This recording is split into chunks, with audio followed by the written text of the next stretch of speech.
മക്കയിലെ കാറ്റിൽ തക്ബീറൊലികൾ മുഴങ്ങുകയാണ്. കരയിലൂടെയും കടലിലൂടെയും ആകാശത്തൂടെയും പുണ്യഭൂമിയിലേക്കൊഴുകിയെത്തിയ തീർത്ഥാടക ലക്ഷങ്ങൾ. വർണ്ണവർഗ വിവേചനങ്ങളില്ലാതെ എത്തിയ ദൈവത്തിന്റെ അതിഥികൾ. 130 വയസ്സ് പ്രായമുള്ള സുർഹൌദാസ്തേദി എന്ന അൾജീരിയക്കാരി മുതൽ കുഞ്ഞു ഹാജിമാർ വരെ സൗദി രാജാവിന്റെ അതിഥികളായെത്തിയ ഗസയിലെ രക്തസാക്ഷികളുടെയും പരിക്കേറ്റവരുടെയും കുടുംബാംഗങ്ങൾ ഉൾപ്പെടെ. മുൻപൊരിക്കലും മക്കയും മദീനയും കണ്ടിട്ടില്ലാത്ത പഴുതടച്ച സുരക്ഷ.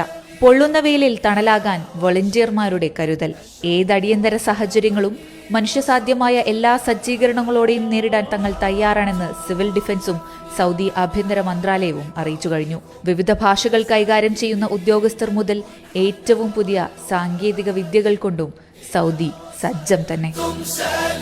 സെൽഫ് ഡ്രൈവിംഗ് എയർ ടാക്സികൾ, വാഹന പരിശോധനകൾ രേഖപ്പെടുത്താനും നിയമലംഘനങ്ങൾ നിരീക്ഷിക്കാനും ഓഗ്മെന്റഡ് റിയാലിറ്റി കണ്ണടകൾ, ഖുറാൻ വിതരണം ചെയ്യുന്ന റോബോട്ടുകൾ, മക്കയിലും മദീനയിലെയും ഏത് കോണിൽ പോലും ലഭ്യമാകുന്ന 5G ഇന്റർനെറ്റ് ഫെസിലിറ്റി, അങ്ങനെ ചെറുതും വലുതുമായ എല്ലാ സാങ്കേതിക സൗകര്യങ്ങളും സുരക്ഷകളും.